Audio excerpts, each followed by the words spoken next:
It's a very competitive series, F2 and F3. Everyone in this pit lane is incredibly competitive. They're just competitive on everything. So unless you've got that in you, you probably don't last in this industry for a long time. When you see drivers go on and be F1 drivers, it's nice to be able to say, yeah, I played a part in helping that driver get there.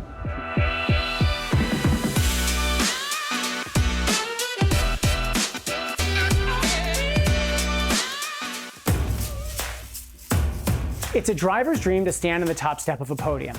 Crowd cheering, national anthem playing, champagne spraying. For drivers like Alex Palou and George Russell, that dream has become a reality many times. While rising stars like Isack Hadjar are on the cusp, even in their rookie F1 season. All of these drivers embody the hard work and dedication it takes to succeed at the pinnacle of motorsport. But how exactly did they get there? Who showed them the ropes? Who prepared them to rise to the occasion?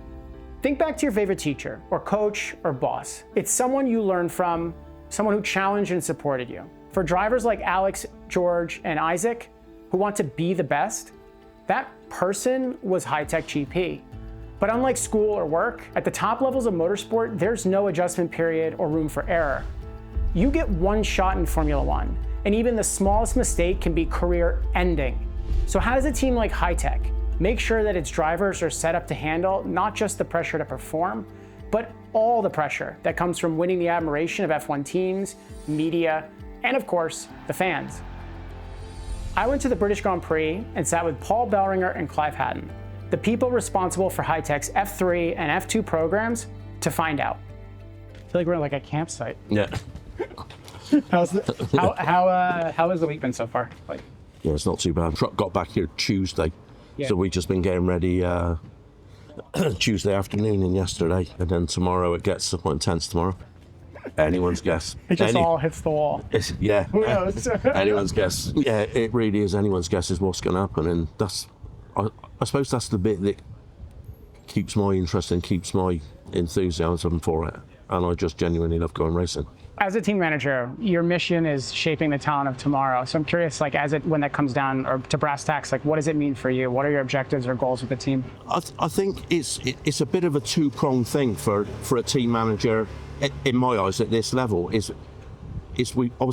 Most of our drivers are young, so they're coming through and they want to be career racing drivers, and obviously the bulk of them, they want to be in that pit lane down the bottom driving an F1 car. So you're trying to help them and mould them and train them to move on from F3 to F2 and then hopefully to F1. Yeah. And it's a similar thing with our mechanics, really. Most of my mechanics are young guys. They're on that journey as well. They want to try different things, and they maybe want to go to F2 or they want to go to F1 or they want to try World Sports Car. So as much as training drivers, we're also training mechanics. As a team manager and in Formula 2 specifically, what are your goals, or how do you look at what you need to be doing this year versus Paul, or versus like a Formula 1 or another even series team manager? Especially this year, let's say we're quite integrated with the F1 teams. You obviously have Luke, who's a Williams driver, and Dino, who's a Ferrari driver. Yeah. So this year more than ever, we kind of have that serious link with them. They're always contacting us, we're contacting them, and it's good that it's the stepping stone for those drivers up to F1. So is it a very heavy lean into making sure you're not just winning, but also developing talent that can move through the team? Yes, definitely, because there's a lot more that a lot of people don't see on the track. There's a lot of simulator sessions, there's a lot of media commitments, and let's say that's all part of the package of a Formula 1 driver these days, and they need to be able to handle all these external distractions and still perform on the track. I think Luke's a good example of how he started with us originally in F4. I think did a few races with us there. He went on to do GB3 with us, and then F3, and then now he's in F2. So there's a clear progression ladder there within Hitech for him. It's obviously great for him because no matter what team he goes into, everybody knows him and he feels quite comfortable, so he can get up to speed quite quickly. So that's definitely an advantage there. And is that a conscious thing that Hitech likes to do, to have this sort of family when you're in one championship you can continue to move through? Yeah, it's definitely something we try to do for the right driver. But equally, there's only 2 seats in F2, and then there's 3 seats in F3, and then there's in F4, we run kind of 4 cars, so you kind of need to start narrowing them out. So it's not like it's a guaranteed pathway, but it definitely helps. They say that F1 isn't a finishing school. and you have to be ready for it when you move into it. So what is F2 versus an F3 and an F1? Like, what is this meant to be for drivers, even for mechanics or other folks on the team? Well, let's say probably the biggest thing moving up from F3 to F2 is the pit stops. That's one thing. So there'll be a change of compounds then in the main race for the F2 drivers. So that's something they'll need to navigate. Let's say it makes it a bit trickier in F2 because they don't have tyre blankets. So when you do a pit stop, they're going out on cold tyres as well. The F2 car is bigger and more powerful than the F3 car. We also have different compounds of tyres throughout the weekend, where F3 generally have the same. So what they run on in free practice, once they go to quali, they're on a different compound, the softer compound. So when they are going into quali, they need to adapt very quick to the grip of the new tyre, as well as the improved track conditions that day. So it's really a space where they're given a lot more complexity and have to navigate all of that. Yeah, and then added on top of that, there's also carbon brakes compared to the steel ones. So there's a lot more in the warming procedure of them to make sure the brakes are in the right window, and just it generally gets a bit more complicated as they get up. But then they're kind of ready in F1 for all that technology. Everybody you speak to will have a slightly different viewpoint and a different take on it. Perhaps I'm old and cynical, but when I did F1 first in the late 80s, the teams were nothing like they were now. It was very few people. Some teams built their own cars. You were still allowed to buy customer cars then. So a lot of teams bought cars from March or whoever the chosen manufacturer of the year was and went racing. So as mechanics on those cars, there was only 3 of us per car. So you did everything. You did your wheels and tires, you did your gearboxes, the 3 of you did everything. Whereas then you move on down that, and in the late 90s, early 2000s, I was at BAR Honda, and we were like nearly 1,000 people strong there, and you suddenly look and there's 10, 15 people per car from the team side. You've got a works engine deal, they've probably got 8, 10 people their side per car, and I get it, it's because of traceability and accountability, but you get a situation whereby almost each mechanic just has a specific task. Yeah. He does A, B, and C. Like the front right guy, the front left guy. And when he's done that, another guy comes in and does D, E, and F. And whereas back in the day, you were all-round mechanic, and it started at the beginning and you finished when the job was done. So I think from that point of view, it's changed. And I think the number of races and that they do now is obviously quite intense, and I think they take a lot of younger guys because 24, 26 races plus the filming days, the extra bits and pieces and that they have to do. It's a lot. If you're a married man or you're a married man with a young family and that, it's not quite as palatable as if you're 20 years old and no responsibilities. You guys have won several teams and drivers championships. You've had very successful drivers come through as alumni and represent you, not just within Formula One, but in other series. You want to be successful and win, but if you're successful and win, then the talent inevitably graduates into like the next phase of their career, right? They would move from here to Formula One, or maybe they go to a different series to be a career driver. Does that resonate with you, that there is this catch-22, that the better you perform, the quicker people move on, or is that not the right conception of how F2 is? We don't really look at it that way. Like, it's every year we take a driver, we want to do the best we can with that driver. So it's not like we're like, oh, we want him for next year as well. If the driver does well with us this year and he moves on in his career, like for us, that's a job well done, and that's what we try to do, so that they can just move through the ladder and get as much education as they can with us. That is a difficult one. Because I think from a driver's perspective, or from drivers coming to us as a team, they're coming to you maybe for 1 year. It might be a 2-year deal, depends on who they are. So you expect that, and that's part of that natural progression.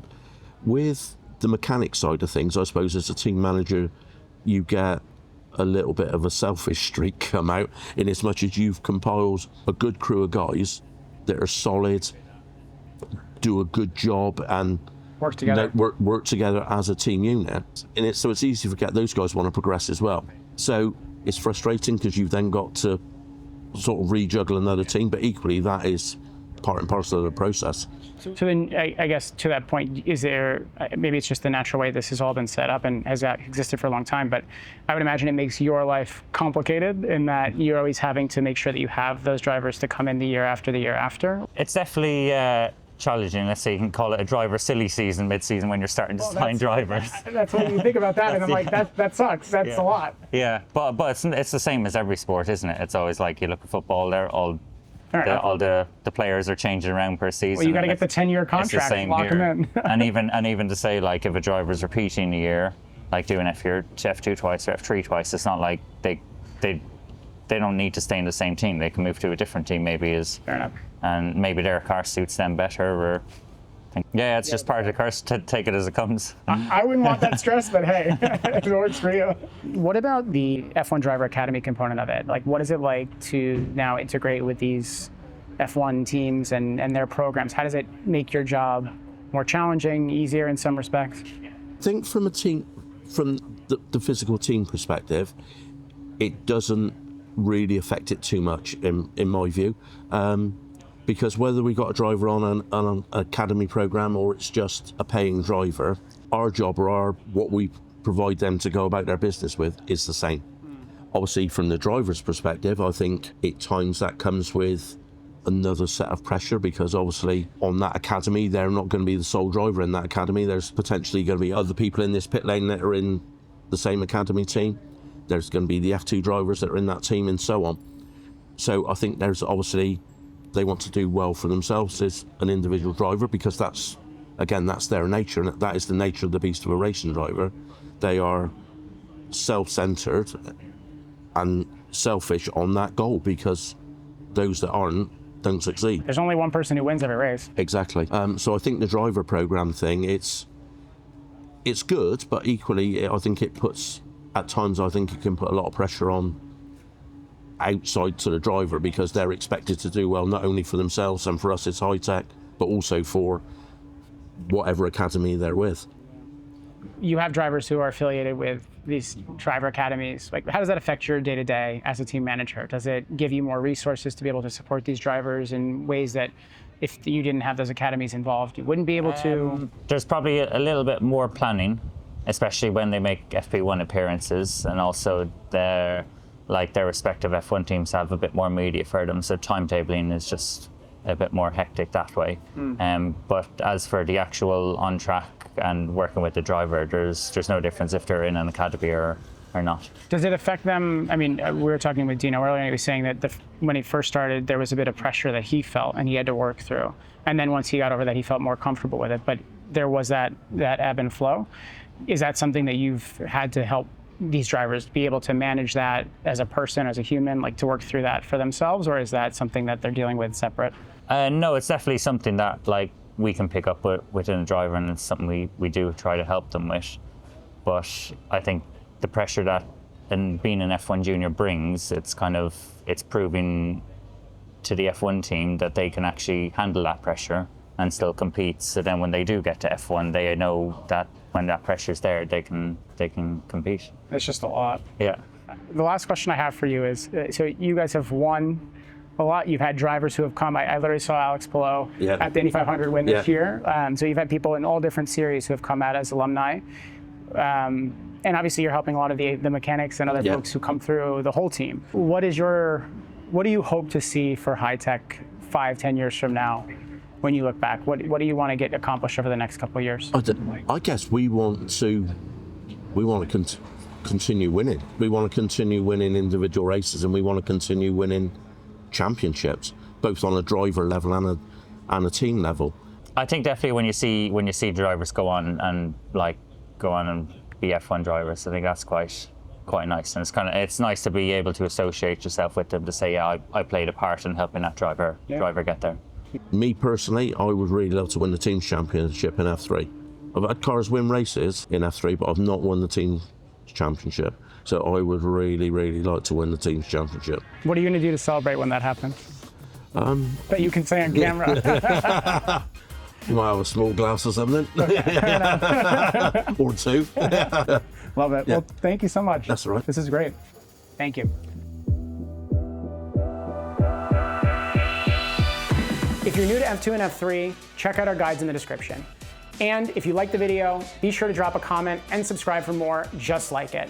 Your support means the world and is a huge help in growing the channel. See you guys in the next one.